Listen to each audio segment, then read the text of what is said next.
अस्सलाम जी। वालेकुम। मैं हूं नादिया अनवर और उम्मीद करती हूँ आप सब खैरियत से होंगे।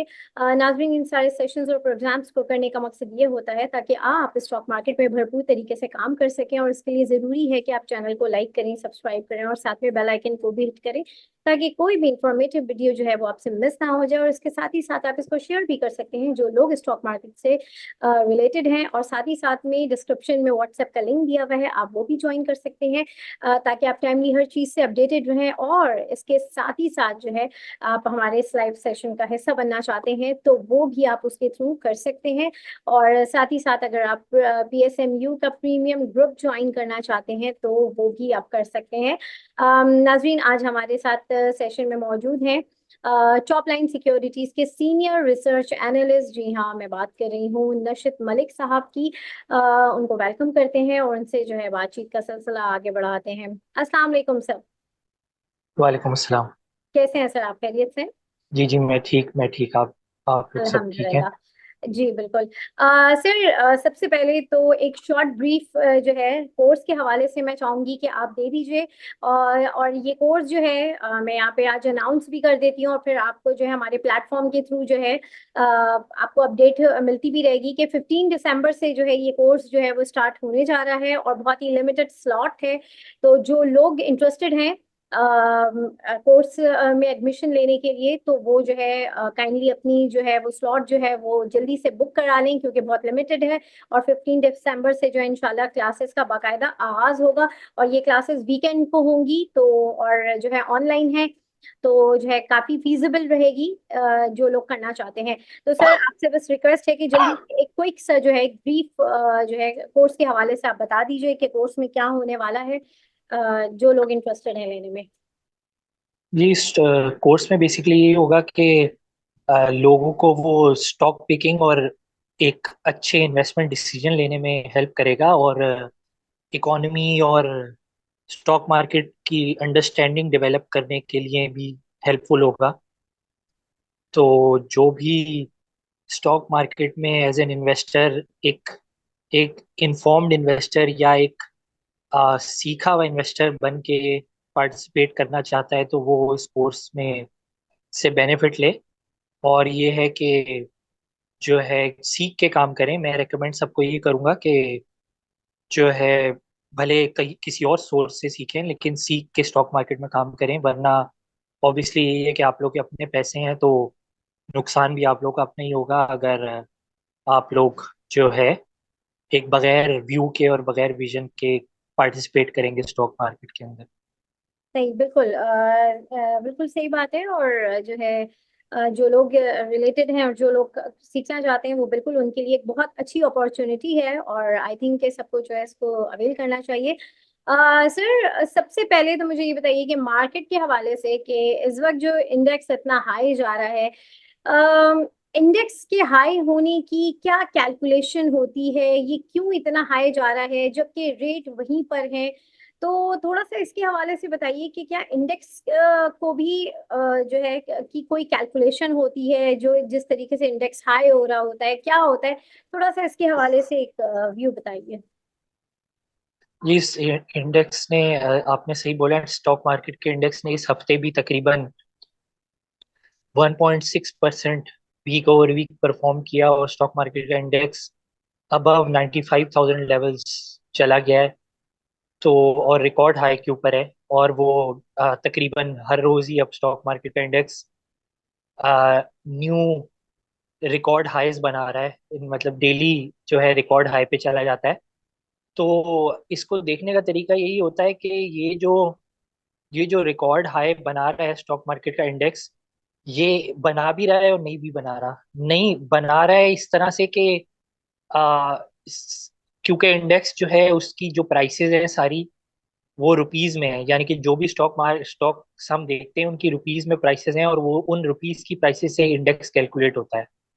लेकिन अगर हम 2018 को याद करें तो 2018 में स्टॉक मार्केट का इंडेक्स 52-53,000 तक गया था, और उस टाइम पे जो डॉलर होता था वो 100 रुपए का होता था। अब डॉलर जो है वो 270 से 280 के बीच चल रहा है। तो 277 एग्जैक्टली चल रहा है, क्योंकि एट टाइम्स ये भी होता है कि मैं जो है वो थोड़ी सी आगे पीछे बात कर देता हूँ और लोगों के कमेंट आ जाते हैं कि यार ये 270 के बजाय जो है वो 269 बोल रहा है, तो बहुत गलत बात कर रहा है। तो मैं एग्जैक्ट नंबर भी बोल देता हूँ कि 277 पे है डॉलर। तो तो जो है, अब अगर उस लिहाज से हम देखें तो स्टॉक मार्केट अभी भी वो 2018 के लेवल्स पे नहीं गई, क्योंकि हमारी लोकल करेंसी की तो कोई जो है ना लोकली कोई वैल्यू है ना दुनिया में कोई वैल्यू है। हम्म। तो चीजों को अगर हम डॉलर पे देखते हैं तो तब चीजों की असल वैल्यू का पता चलता है। तो अगर इसी इंडेक्स को ही हम अगर डॉलर पे देखेंगे और सारी स्टॉक मार्केट्स की प्राइसेस को डॉलर पे करके देखेंगे तो हम्म। स्टॉक मार्केट के पास अभी भी काफी गैप है। उसके अलावा एक और रीजन ये है कि जो स्टॉक मार्केट की अर्निंग्स है या प्रॉफिटेबिलिटी है, उसके उससे कंपैरिजन करते हुए स्टॉक मार्केट अभी भी सस्ती है अपने हिस्टोरिकल जो वो प्रॉफिट के रिलेशन में, जो जिन वैल्यूएशन या जिन उनके ऊपर होती थी प्राइसेस के ऊपर। तो ये दो तीन तरीके हैं देखने के। उसके अलावा ये कि शायद मैं थोड़ी बहुत एक और बात भी शायद क्लैरिफाई कर दूं कि मैंने शायद लास्ट प्रोग्राम में आ, कुछ ऐसी बात कर दी थी वो पॉलिटिक्स और इमरान खान से रिलेटेड, क्योंकि मुझसे सवाल हुआ था, तो शायद कुछ लोग मेरी उस बात को माइंड भी कर गए थे और बुरा भी मना लिया था। तो मैं थोड़ा सा क्लैरिफाई कर दूं कि मैं इमरान खान का फैन हूं और मैंने तो पीटीआई को वोट दिया था इलेक्शंस में।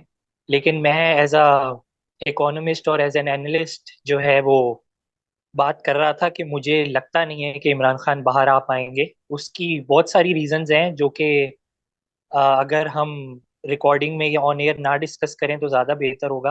हम्म।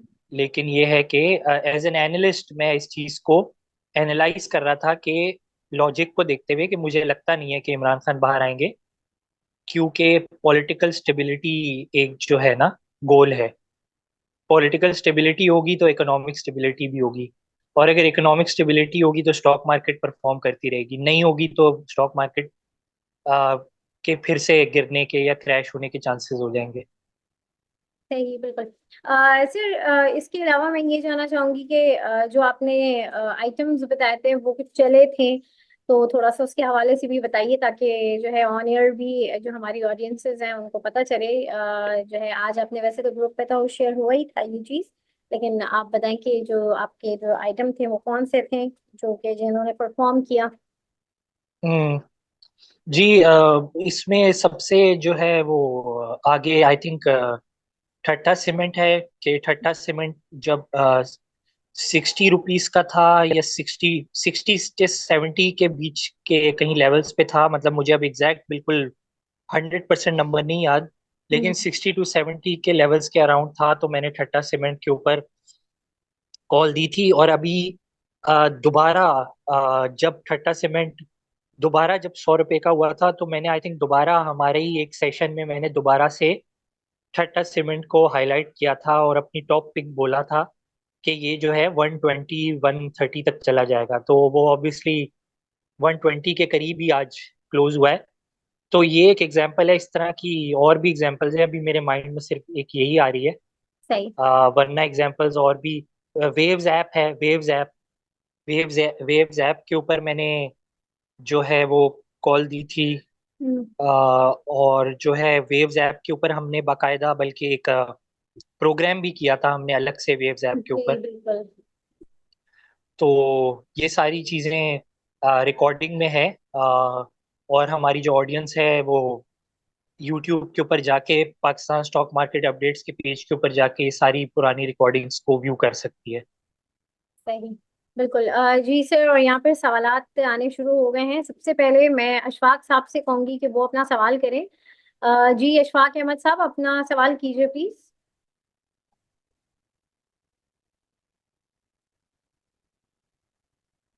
चलें, एम रऊफ महमूद साहब, आप अपना सवाल कीजिए प्लीज। अस्सलाम वालेकुम। आपका बहुत अच्छा सेशन होता है और नादिया अनवार साहबा बहुत अच्छा सेशन जो है ना कंडक्ट करती हैं। मैं थैंक। फर्स्ट टाइम जो है ना इस प्रोग्राम में शामिल हुआ हूँ। चलें। मैंने सर सवाल ये था मेरा कि टीपीएल के बारे में था, ट्रीट बैटरी के बारे में, कि इतना अच्छा जो है ना उसकी परफॉर्मेंस शुरू हो रही है, तो इसके पीछे क्या रीजन है? प्लीज, मेहरबानी। जी बहुत शुक्रिया आपका रऊफ साहब कि आपने प्रोग्राम में हिस्सा लिया और आपने अपना टाइम दिया हमें। आपका बहुत शुक्रिया, आपने पहली दफ़ा पार्टिसिपेट किया। ट्रीट बैटरी में बेसिकली यही हो रहा है कि ट्रीट बैटरी के पास जो है वो लोन या डेट काफ़ी ज़्यादा था। तो अब जो है जैसे पॉलिसी रेट डिक्लाइन हुआ है, तो जो ट्रीट बैटरी की जो फाइनेंस कॉस्ट है वो काफ़ी गिर जाएगी। इस वजह से इस चीज़ को देखते हुए ट्रीट बैटरी जो है वो परफॉर्म कर रहा है। उसके अलावा एक और रीज़न ये भी है कि आजकल आपको आइडिया होगा कि ये सोलर पैनल्स और सोलर और इस तरफ जो है बहुत ज्यादा जो है लोगों का कंसंट्रेशन चल रहा है, लोग परचेज कर रहे हैं। तो ट्रीट बैटरी और ये एटलस बैटरी वगैरह वो उस किस्म की बैटरीज बनाते हैं जो कि सोलर पैनल्स के साथ लगती हैं, जो जिससे चार्जिंग होती है। अच्छा, उसके अलावा एक और रीजन ये भी है कि गाड़ियों वगैरह की सेल्स भी अ, थोड़ी इम्प्रूव होना शुरू हुई हैं। तो वो भी एक रीजन है स्टॉक के परफॉर्म करने का। तो ये तीन चार रीजंस हैं। और जो है ये भी जो है ना, आई थिंक मुझे याद नहीं है अभी, तीन चार शोज पहले की, सेशंस पहले की बात है, या इवन उससे पहले भी चार पांच सेशंस पुरानी बात है कि मैंने अपने टॉप पिक्स में और किसी के पूछने के ऊपर भी, आई थिंक कोई साहब थे, उन्होंने सवाल किया था इंडस मोटर्स के ऊपर या होंडा कार के ऊपर कि ये मुझे कैसे लग रहे हैं। तो मैंने उनको होंडा कार और इंडस मोटर्स से काफी डिस्करेज किया था और मना किया था। और मैंने उनको उसके बजाय सजेस्ट किया था कि वो साजगार की तरफ जाएं और वो ये बैटरीज के स्टॉक्स की तरफ जाएं, क्योंकि ये परफॉर्म करेंगे। तो आप लोगों ने पिछले दिनों देखा होगा कि एटलिस बैटरी और जो है ये ट्रीट बैटरी वगैरह इन स्टॉक्स ने अच्छा परफॉर्म किया है और जी, आगे भी इनके शुक्रिया। प्रोस्पेक्ट्स अच्छे लगे। जी, बहुत शुक्रिया सर, मेहरबानी। नहीं। फराज खान, आपका सवाल है, आप अपना सवाल कीजिए प्लीज। वालेकुम वालेकुम सलाम। सर, मेरा क्वेश्चन है regarding S L G and P L पाक इलेक्ट्रॉन और एस एल जी एल के रिलेटेड। अब पाक इलेक्ट्रॉन और आपने दूसरा कौन सा नाम लिया, मैं मुझसे थोड़ा सा मिस हो गया। सर एस एल जी पाक एल। Electron, SLGL। जी अच्छा, सही है। अच्छा, पाक इलेक्ट्रॉन का ये है कि पाक इलेक्ट्रॉन का जो है ना वो मोर और लेस इसकी टारगेट प्राइस ना मीट हो गई है। पाक इलेक्ट्रॉन में लेकिन ये है कि अच्छा, आपके पास पाक इलेक्ट्रॉन ऑलरेडी है या आप लेने के बारे में सोच रहे हैं? जी सर, है ऑलरेडी। ऑलरेडी है, ठीक है। अच्छा, अगर आपके पास ऑलरेडी है तो आप होल्ड कर सकते हैं, कोई मसला नहीं है। क्योंकि पाक इलेक्ट्रॉन का ये है कि इसकी तकरीबन, अगर आप 2025 की बात करें तो तकरीबन 4.5-5 रुपए की अर्निंग आ सकती है, इसकी एक्सपेक्टेशन है। और इसकी सर अर्निंग इम्प्रूव इसकी अर्निंग इम्प्रूव इसलिए होगी कि इसकी टैक्सेशन वगैरह काफ़ी बेहतर हो जाएगी 2025 और उससे आगे। और उसके अलावा पाक इलेक्ट्रॉन में ये है कि ये एक्सपोर्ट्स वगैरह भी इसकी इंक्रीज हो सकती हैं, क्योंकि इसको USA से भी ऑर्डर्स मिल रहे हैं पावर सेक्टर, इसके पावर डिवीजन से रिलेटेड। तो पाक इलेक्ट्रॉन अगर तो आपके पास थोड़ी नीचे की प्राइस के ऊपर है तो आप बिल्कुल इसको होल्ड कर सकते हैं। बाकी SLGL का है कि SLGL अच्छा है, SLGL ग्रोथ स्टोरी है। क्योंकि SLGL का ये है कि ये लोग जो है वो सेंट्रल एशिया की तरफ और उस रीजन की तरफ ट्रेड वगैरह भी स्टार्ट कर रहे हैं। और उसके अलावा अगर डोमेस्टिकली भी हम देखें तो जैसे जैसे इकोनॉमिक एक्टिविटी बेहतर होगी तो SLGL जैसी कंपनी को बेनिफिट होगा। तो अच्छे स्टॉक्स हैं, दोनों अच्छे स्टॉक्स हैं। सर, इसको होल्ड किया जा सकता है लॉन्ग टर्म के लिए? जी जी, बिल्कुल बिल्कुल। बिल्कुल होल्ड किया जा सकता है लॉन्ग टर्म के लिए दोनों को। जी सर, थैंक यू। सही। जी अशफाक अहमद साहब, आपका सवाल है, आप प्लीज कीजिए अपना सवाल। मेरा सवाल ये है कि एडवांस टू डिपॉजिट रेशो के हवाले से, जो अभी बैंकिंग इंडस्ट्री में जो उसके हवाले से आजकल स्टे वगैरह जो मिला है, तो इस हवाले से सारे बैंकों के जो ADR रेशो हैं वो तकरीबन लेस देन 50% है। तो इस हवाले से मेरा सवाल ये था कि क्या बैंकिंग सेक्टर्स और लॉन्ग टर्म मूविंग एवरेज के लिए बेहतर सेक्टर नजर आ रहा है या इसमें एंट्री नहीं लेनी चाहिए? नहीं अशफाक साहब, इसमें आप बिल्कुल एंट्री ले सकते हैं, लेकिन आप जो है देख के लें, क्योंकि अगर आप देखें तो अगर आप एज ए कंपैरिजन करें तो अभी भी कुछ ऐसे स्टॉक्स हैं जिनमें जो है वो पोजीशन ली जा सकती है। और मैंने जो है पिछले शो में भी और उससे पहले भी ये वाले नाम लिए थे। मैं आपकी जो है ना खिदमत में दोबारा पेश कर देता हूँ, क्योंकि आपने टाइम निकाल के सवाल किया है और आप शो का हिस्सा बने, आपका बहुत शुक्रिया। तो ये जो है यूबीएल, एमसीबी, एचबीएल और एचएमबी, फैसल बैंक वगैरह, ये चंद ऑप्शंस हैं।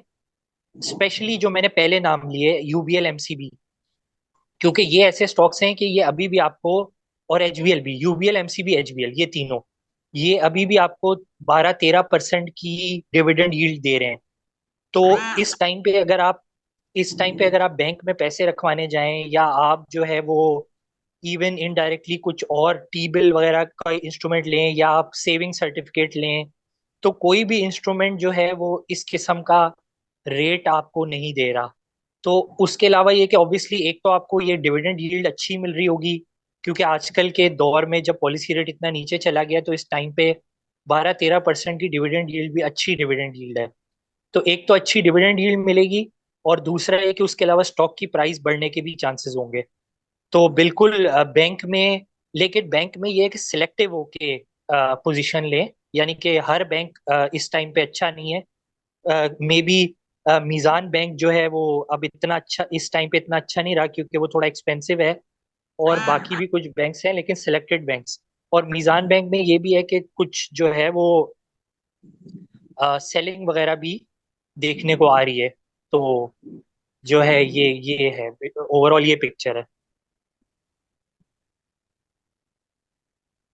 जी। जी उमर, आपका सवाल है, आप अपना सवाल कीजिए प्लीज।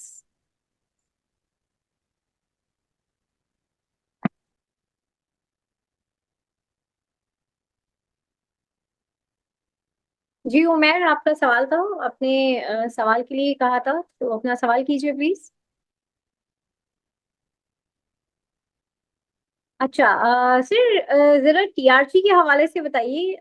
टीआरजी का जो है आजकल बड़ा है, तो थोड़ा सा उसके हवाले से उसको थोड़ा सा आप हाईलाइट कीजिए। टीआरजी के साथ इशू यही रहा है पिछले कुछ टाइम में, कि इसके जो है कुछ कोर्ट केसेस वगैरह चल रहे हैं, हम्म। जिसकी वजह से इसकी एजीएम नहीं हो पा रही। तो उसी वजह से फिर वो चीज स्टॉक में रिफ्लेक्ट भी हो रही है, कि सारी मार्केट चल गई है और सारी मार्केट ने परफॉर्म कर लिया, लेकिन टीआरजी ने उस तरह से परफॉर्म नहीं किया। हम्म। जी मैम, मैं लेकिन सवाल ये है, करना चाह रहा हूँ मैम। जी सर, जरा ये आंसर कंप्लीट हो जाए फिर आप अपना सवाल कीजिएगा। जी सर। हाँ, तो जी जी ये है कि टीआरजी जो है सस्ता तो लेकिन काफी है। क्योंकि अगर मैंने पिछले दिनों भी टीआरजी की पोर्टफोलियो वैल्यू निकाली थी, तो तकरीबन 120 रुपए का के अराउंड इसको होना चाहिए। और आ, ये ऐसे टाइम पे इसकी पोर्टफोलियो वैल्यू है कि जब हर चीज की वैल्यूएशन वगैरह काफी गिरी हुई है। हाँ, आईबेक्स की वैल्यूएशन अच्छी है, क्योंकि उसने स्टॉक मार्केट पे नैस्डैक पे अच्छा परफॉर्म किया है, वो यूएसए में लिस्टेड है आईबेक्स।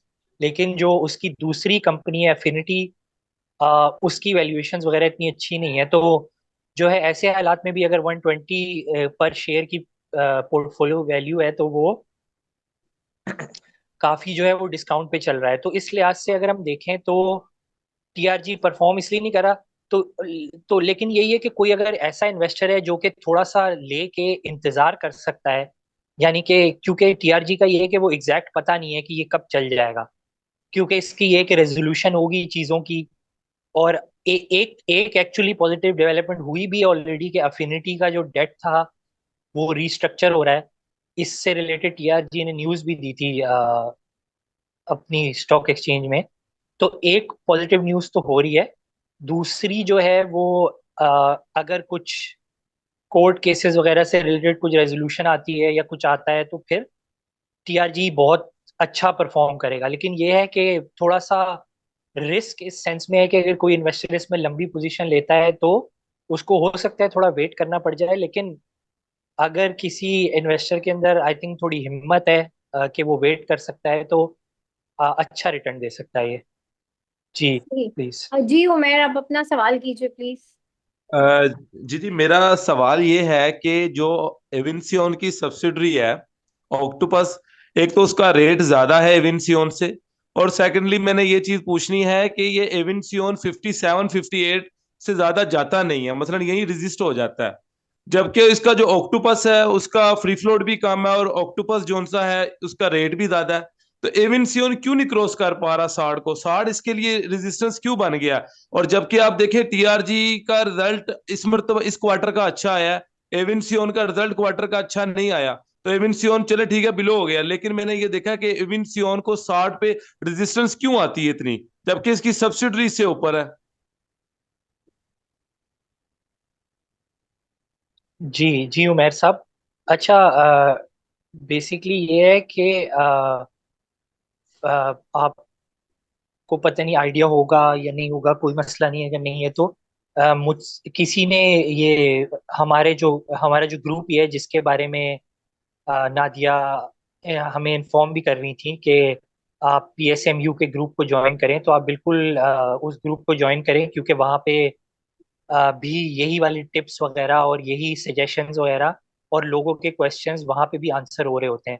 तो वहीं पे किसी का क्वेश्चन आया था कि ऑक्टोपस जब काफी ज्यादा 100+ जाके परफॉर्म करके वापस 95 के लेवल पे आया था, तो वहां पर कोई साहब थे, उन्होंने सवाल किया था कि ऑक्टोपस नीचे आ गया है अपने हाई से तो क्या एंट्री लेनी चाहिए। तो मैंने काफी उस टाइम पे उन्हें उसी वक्त मना कर दिया था कि ऑक्टोपस के अंदर बिल्कुल भी एंट्री नहीं लेनी चाहिए। और हुआ वही कि वो 95 से फिर 70 रुपए तक आ गया और आई थिंक उससे शायद बिलो भी गया है 70 रुपए से। तो आ, आपके सवाल का भी मैं आंसर दे दूं कि एक तो ये है कि स्लाइटली किसी भी जो स्टॉक है उसकी जो शेयर प्राइस है वो उसकी एग्जैक्ट वैल्यूएशन नहीं होती। आप जो है ना वो अगर मार्केट कैप को देखेंगे ना एवेंसियन और ऑक्टोपस की, तो ज्यादा बेहतर पिक्चर मिलेगी। तो अगर आप मार्केट कैप को देखेंगे ना तो अभी भी एवेंसियन की मार्केट कैप जो है वो ज्यादा ही है ऑक्टोपस से। शेयर प्राइस होगी, लेकिन वो नंबर ऑफ शेयर्स कम ज्यादा होने की वजह से जो असल वैल्यू होती है किसी भी स्टॉक की वो उसका मार्केट कैप होता है। तो अगर आप पीएसएक्स की वेबसाइट पे जाके देखेंगे तो वहां पे मार्केट कैप भी लिखा होता है। तो मार्केट कैप जो है या मार्केट कैप को मैं अगर वैल्यू बोलूं तो वैल्यू जो है वो एवेंसियन की ऑक्टोपस से ज्यादा है। क्योंकि उसकी कोई सेंस भी नहीं बनेगी ना, क्योंकि अवेंसियन की तो सब्सिडरी है, यानी कि अवेंसियन की कंपनी है ऑक्टोपस। तो जो एक बड़ी कंपनी है और उसकी छोटी कंपनी है, तो छोटी कंपनी की बड़ी कंपनी से ज्यादा वैल्यू हो ही नहीं सकती, क्योंकि अवेंसियन की वैल्यू के अंदर ऑक्टोपस भी इंक्लूडेड है। अवेंसियन तो है ही है, ऑक्टोपस भी इंक्लूडेड है। तो ऑब्वियसली अवेंसियन की वैल्यू हमेशा ज्यादा ही होगी। और जैसे जैसे ऑक्टोपस की वैल्यू बढ़ेगी एवेंसियन की वैल्यू भी बढ़ती जाएगी, क्योंकि ऑक्टोपस उसके अंदर है। तो लेकिन आपका अगर हम ये सवाल देखें कि ऑक्टोपस परफॉर्म करता है एवेंसियन नहीं परफॉर्म करता, उसकी वजह यह है कि ऑक्टोपस के अंदर ना ट्रेडिंग वगैरह भी काफी ज्यादा होती है और स्पेकुलेशन भी काफी ज्यादा होती है।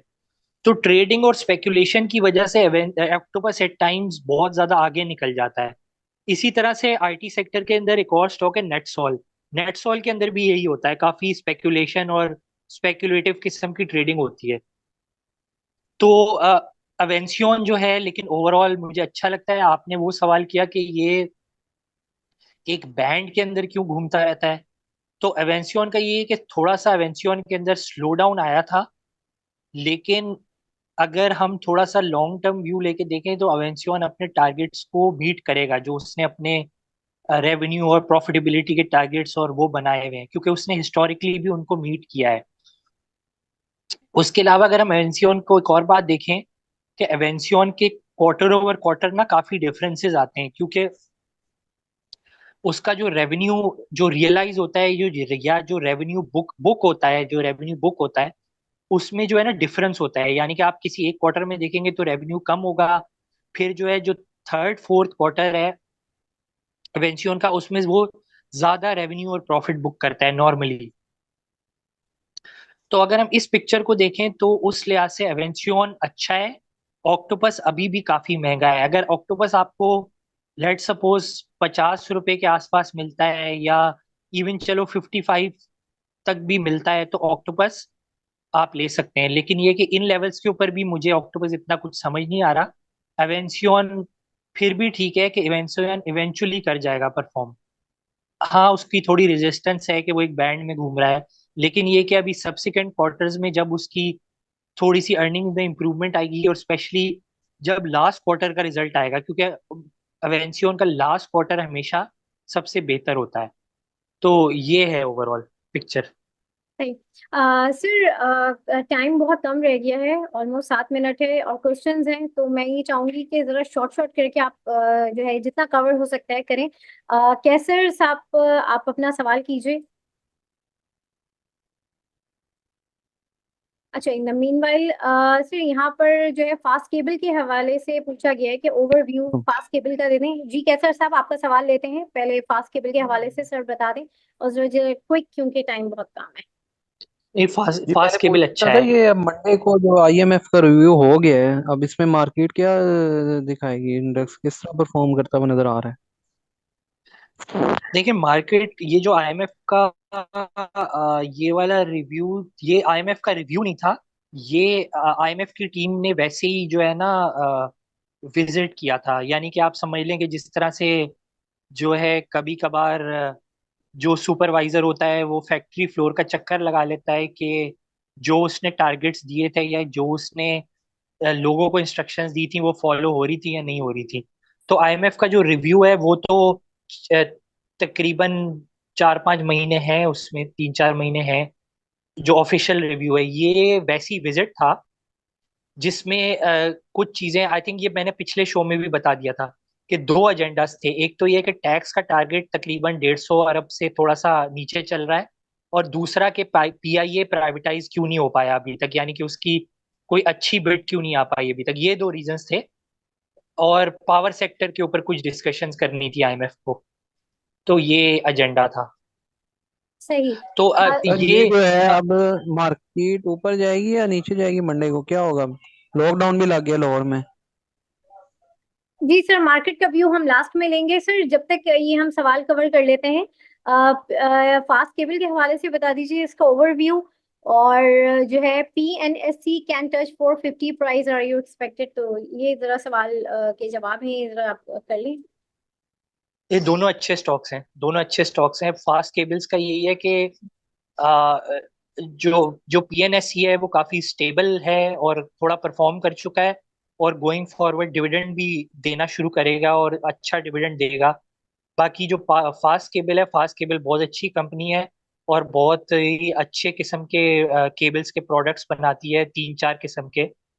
और जैसे जैसे कंस्ट्रक्शन सेक्टर की एक्टिविटी वगैरह पिकअप होगी तो फास्ट केबल परफॉर्म करेगा। उसके अलावा फास्ट केबल एक्सपोर्ट वगैरह की तरफ भी जा रहा है। तो दोनों अच्छे स्टॉक्स हैं। सही। सर सिटी फार्मा के हवाले से बता दें, और BF बायो के बारे में बता दें, शॉर्ट करके जल्दी से बता दें। सिटी सिटी फार्मा फार्मा और BF और BIO। बीएफ बायोसाइंसेस का मेरे ख्याल से सवाल होगा। ये भी। अ, तो यही है कि मेरे ख्याल से ये फेरोसन्स वालों की आई थिंक कंपनी है, और रिसेंटली इसका आईपीओ हुआ था बीएफ बायोसाइंसेस। तो आई थिंक ज्यादा बेहतर है कि इसकी पेरेंट कंपनी की तरफ चले जाएं फेरोसन्स जो है। और सिटी फार्मा तो अच्छा है, दोनों अच्छे हैं। फार्मा सेक्टर इस वक्त वैसे ही जो है वो लाइमलाइट में है। हम्म। सही। अच्छा सर, ये जिशान का सवाल था PIE के हवाले से कि कब क्या लग रहा है, जो है आई थिंक हमने लास्ट टाइम काफी डिस्कशन की थी PIE के ऊपर कि तो लेकिन उन्होंने पूछा था कि PIE कब चलेगा, थोड़ा सा इनको बता दें। जी अगेन वही है कि मैं वही बोलूंगा कि जिस चीज में गवर्नमेंट इन्वॉल्व है उससे दूर रहना चाहिए। और करेक्ट। अगेन वही बात है, रिस्की चीज है क्योंकि पीआईए ऑलरेडी काफी परफॉर्म कर चुका है। तो अब तो पीआईए अगला परफॉर्म उसी टाइम करेगा जब इसकी प्राइवेटाइजेशन की कोई पक्की न्यूज आ जाएगी। तो अभी पक्की न्यूज तो कुछ, अभी तो कच्चा पक्का ही चल रहा है, कुछ कुछ पक्का नहीं हो पा रहा। सही। तो अच्छा, बहुत बेहतर स्टॉक्स अवेलेबल है, उनकी तरफ जाए। हाँ, सही। टेली और टीबीएल और स्पेल, इन तीन का जल्दी से बता दें, बस 1 मिनट है, उसके बाद फिर हम मार्केट व्यू लेंगे और टॉपिक्स।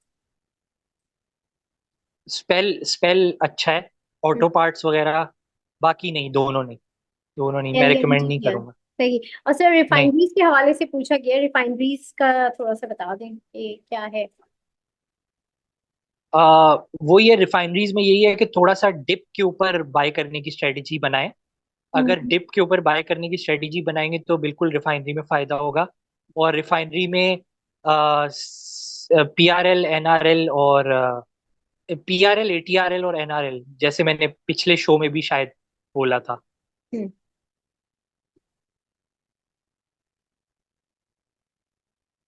सही। जी, अच्छा सर, अब जो है जरा मंडे मार्केट क्या स्ट्रेटेजी रहेगी, क्या होगा, थोड़ा सा इसके हवाले से भी बता दीजिए, और साथ ही साथ जो है टॉपिक्स है वो भी आप बता दें।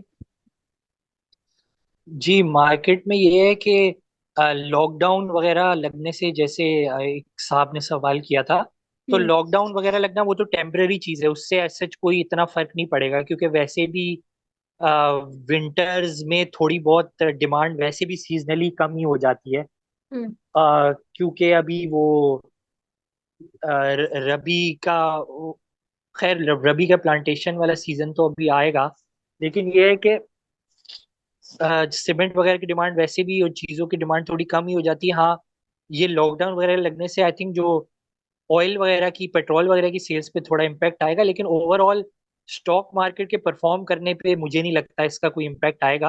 हम्म। और स्टॉक मार्केट जो है वो नेक्स्ट वीक भी परफॉर्म करती रहेगी, अनलेस कोई बहुत ही इकोनॉमी के टर्म्स में कोई बहुत ही नेगेटिव न्यूज़ आ गई आईएमएफ की तरफ से, या हम्म। कुछ और कोई बहुत ही नेगेटिव न्यूज़ आ गई। ये इतनी नेगेटिव न्यूज़ नहीं है कि इसके ऊपर स्टॉक मार्केट क्रैश कर जाए या गिर जाए। सही। और और ये सर। जो है, हम्म। ये वो कोविड वाला लॉकडाउन नहीं है, ये तो बस एक टेम्परेरी लॉकडाउन है। सही। सर टॉपिक, बिल्कुल टाइम एंड है, टॉपिक जल्दी से बता दें। जी, टॉपिक्स मेरी जो दो हैं वो काफी डिफरेंट इस दफा मैं बताऊंगा।